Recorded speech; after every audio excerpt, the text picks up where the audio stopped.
Hi friends, ഞാൻ Reena. റൂസൂസ് green ഹോമിൻ്റെ പുതിയൊരു വീഡിയോയിലേക്ക് നിങ്ങൾക്ക് എല്ലാവർക്കും സ്വാഗതം.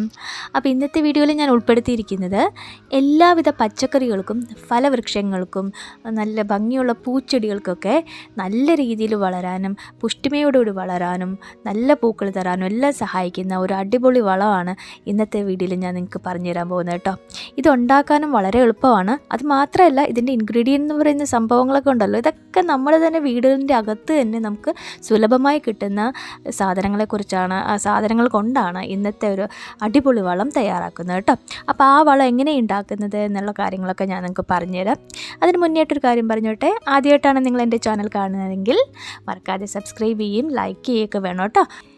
അതുകൂടാതെ അടുത്ത് തന്നെ കാണുന്ന ബെല്ലൈക്കനും കൂടി ഒന്ന് പ്രസ് ചെയ്തേക്കണമെങ്കിൽ മാത്രമാണ് ഞാനിടുന്ന വീഡിയോസിൻ്റെ നോട്ടിഫിക്കേഷൻ നിങ്ങൾക്ക് അപ്പോൾ തന്നെ ലഭിക്കുകയുള്ളൂ. അപ്പോൾ നമുക്ക് ഒട്ടും സമയം കളയേണ്ട നേരെ വീഡിയോയിലേക്ക് പോവാം. അപ്പോൾ ഇന്നത്തെ ഈ വളം ഉണ്ടാക്കാനായിട്ട് നമുക്ക് ഏറ്റവും ആവശ്യമുള്ളത് ചോറാണ്. അപ്പോൾ നമ്മളുടെയൊക്കെ വീടുകളിൽ സുലഭമായിട്ടുള്ള ഒരു സംഭവമാണല്ലോ ചോറ്.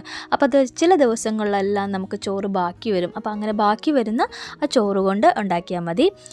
ഇതുകൂടാതെ പച്ചരി കൊണ്ടോ അല്ലെങ്കിൽ റേഷനരി കൊണ്ടോ ഒക്കെ ഉണ്ടാക്കുന്ന ചോറുണ്ടല്ലോ, അതിലൊക്കെ നല്ല സ്റ്റാർച്ച് ഉണ്ടാവും. അപ്പോൾ അത് ചെടികളുടെ വളർച്ചയ്ക്ക് വളരെയധികം സഹായകമായിട്ടുള്ളതാണ്. അപ്പോൾ ഇച്ചിരി പശപ്പ് ഉള്ള ചോറാണെന്നുണ്ടെങ്കിൽ ഏറ്റവും ബെസ്റ്റ് ആയിരിക്കും കേട്ടോ.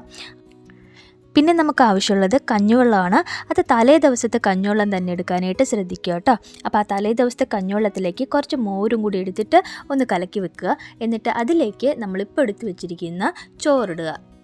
ചോറിട്ടതിന് ശേഷം പിന്നെ നമ്മൾ ഇതിലേക്ക് വേണ്ടത്, നമ്മളുടെ വീടുകളിൽ തന്നെ ബാക്കി വരുന്ന, അടുക്കളയിൽ ബാക്കി വരുന്ന കുറേ വെജിറ്റബിൾ പീൽസൊക്കെ ഉണ്ടാവുമല്ലോ, അപ്പോൾ അതെല്ലാം ഇടുക. എന്തൊക്കെയാണ്, ഇപ്പോൾ പഴത്തൊലി ആണെങ്കിലും, ഇപ്പോൾ ഞാനിട്ടിരിക്കുന്നത് ക്യാരറ്റും പിന്നെ ഉരുളക്കിഴങ്ങ് എന്നിവയുടെയൊക്കെ പുറംതൊലികൾ വരുമല്ലോ. അപ്പോൾ ആ വേസ്റ്റെല്ലാം അടുക്കളയിൽ കിട്ടുന്ന ആ വേസ്റ്റെല്ലാം ഈ ഒരു വെള്ളത്തിലേക്ക് നമ്മൾ തട്ടിയിടുക. അതിനുശേഷം നമുക്ക് ആവശ്യമുള്ളത് ചാരമാണ്. അപ്പോൾ ചാരം എന്ന് പറയുമ്പോഴത്തേക്കും പേപ്പർ കത്തിച്ചതോ അല്ലെങ്കിൽ പ്ലാസ്റ്റിക് കത്തിച്ചോ ആയിട്ടുള്ള ചാരം ഒരു കാരണവശാലും നമ്മൾ എടുക്കരുത്.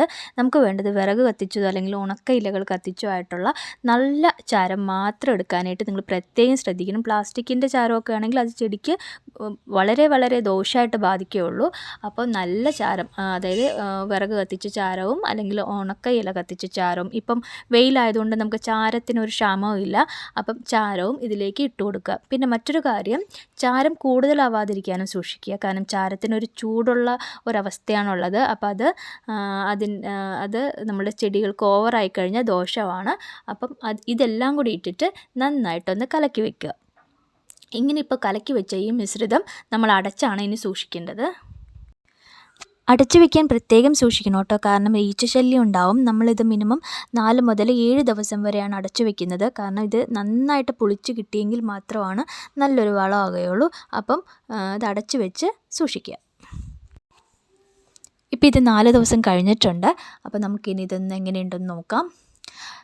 ഇതിപ്പോൾ നന്നായിട്ട് പുളിച്ച് നല്ല വളമായിട്ടുണ്ട്. ഇതിപ്പോൾ ഒരു 7 ദിവസമൊക്കെ വെക്കുകയെന്നുണ്ടെങ്കിൽ വളരെ നല്ലതായിരിക്കും. അപ്പോൾ ഞാൻ 4 ദിവസമായപ്പോൾ തന്നെ എടുത്തു.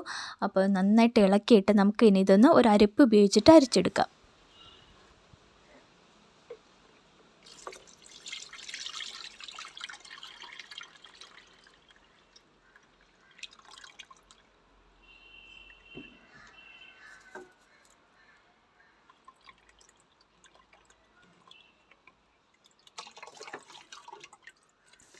അപ്പോൾ ഞാൻ കുറച്ചെടുത്തിട്ട് അരിച്ചെടുത്തിട്ടുണ്ട്. ബാക്കിയുള്ളത് പുളിക്കാൻ വേണ്ടി അങ്ങനെ തന്നെ മാറ്റി വയ്ക്കുകയാണ് ഉണ്ടായത്.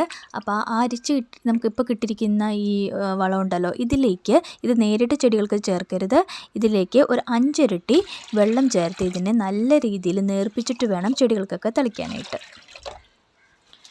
5 ഇരട്ടി വെള്ളം എന്ന് ചേർക്കാന്ന് വെച്ചാൽ കൃത്യം 5 ഇരട്ടി തന്നെ വെള്ളം തന്നെ ചേർക്കണമെന്ന് നിർബന്ധമില്ല. 5 ഇരട്ടി 10 ഇരട്ടി ആയാലും ഒരു പ്രശ്നമില്ല. എത്രത്തോളം വെള്ളം ചേർക്കാമോ അത്രത്തോളം നേർപ്പിച്ചിട്ട് ഒഴിക്കുന്നതായിരിക്കും ചെടികൾക്കും വളരെ നല്ലത്. അപ്പോൾ ഇതിപ്പോൾ നമുക്ക് ചെടികൾക്ക് പൂവുണ്ടാകുന്ന ചെടികൾക്ക് മാത്രമല്ല, പൂവില്ലാത്ത ചെടികൾക്കും വെജിറ്റബിൾസിനും എല്ലാത്തിനും വളരെ നല്ലൊരു വളമാണ് കേട്ടോ. ഇപ്പോൾ ഇതാകുമ്പോഴത്തേക്കും നമ്മുടെ വീട്ടിൽ തന്നെയുള്ള സാധനങ്ങൾ കൊണ്ട് നമ്മൾ ഏറ്റവും ചിലവ് കുറഞ്ഞ രീതിയിൽ ഉണ്ടാക്കുന്ന ഒരു വളമാണ്. അപ്പോൾ ഇതിപ്പം നമുക്ക് എപ്പോഴൊക്കെ നമുക്കിതിപ്പോൾ ചോറ് ബാക്കി വരുന്നു അപ്പോഴൊക്കെ നമുക്ക് ഉണ്ടാക്കാം. ഏകദേശം ചെടികൾക്ക് ഒരു 2 ആഴ്ച കൂടുമ്പോഴത്തേക്കും ഇതേപോലെയുള്ള വളങ്ങൾ കൊടുത്താൽ മതിയാകും കേട്ടോ. ഈ വളങ്ങൾ ചെടീനെ വളരെ ബുഷിയാക്കി വളർത്താനും ഒക്കെ സഹായിക്കും. ഇതിലാകുമ്പോഴത്തേക്കും ഇതിൽ കഞ്ഞിവെള്ളം, ചാരം, ബാക്കി വരുന്ന ചോറ് ഇതൊക്കെ നമ്മുടെ വീട്ടിൽ സുലഭമായി കിട്ടുന്ന ഒന്ന് തന്നെയാണല്ലോ. ചാരത്തിൻ്റെ പ്രത്യേകത എന്ന് വെച്ചാൽ ചാരം അടിവളമായിട്ട് കൊടുക്കുക എന്നുണ്ടെങ്കിൽ മണ്ണിൻ്റെ കട്ടി കുറയുകയും വേരോട്ടം നല്ല രീതിയിൽ നടക്കുകയും സഹായമാകും കേട്ടോ. പിന്നെ ചാരത്തിന് മറ്റൊരു പ്രശ്നം എന്ന് വെച്ചാൽ അതിന് ഭയങ്കര ചൂടാണ് ഉള്ളത്. അപ്പോൾ അതുകൊണ്ട് തന്നെ ചാരം അടിവളമായിട്ട് കൊടുത്താൽ ഇടയ്ക്കിടയ്ക്ക് നനച്ചു കൊടുക്കാനായിട്ട് പ്രത്യേകം ശ്രദ്ധിക്കണം. പിന്നെ ചാരത്തിലുള്ളത് കൂടിയ അളവിൽ പൊട്ടാഷ്യം, കുറഞ്ഞ അളവിൽ നൈട്രജനും ഫോസ്ഫറസും ആണ് കേട്ടോ ഉള്ളത്.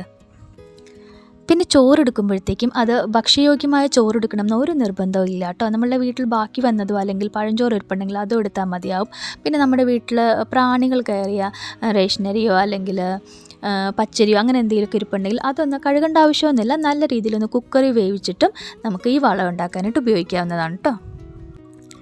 ഇന്നത്തെ വീഡിയോ നിങ്ങൾക്ക് എല്ലാവർക്കും ഇഷ്ടപ്പെട്ടിട്ടുണ്ടാവുമെന്ന് കരുതുന്നു. ഇതുപോലെയുള്ള ചിലവ് കുറഞ്ഞ രീതിയിലുള്ള നല്ല വളങ്ങളും നല്ല കീടനാശിനികളും എല്ലാം ഉണ്ടാക്കി നമ്മുടെ ചെടികളെ നല്ല രീതിയിൽ സംരക്ഷിക്കുന്നതിന് ആവശ്യമായിട്ടുള്ള ടിപ്പുകളൊക്കെ ആയിട്ട് ഞാൻ അടുത്ത വീഡിയോയിൽ വരുന്നതായിരിക്കും. അതുവരേക്കും ബൈ ഫ്രം റീന.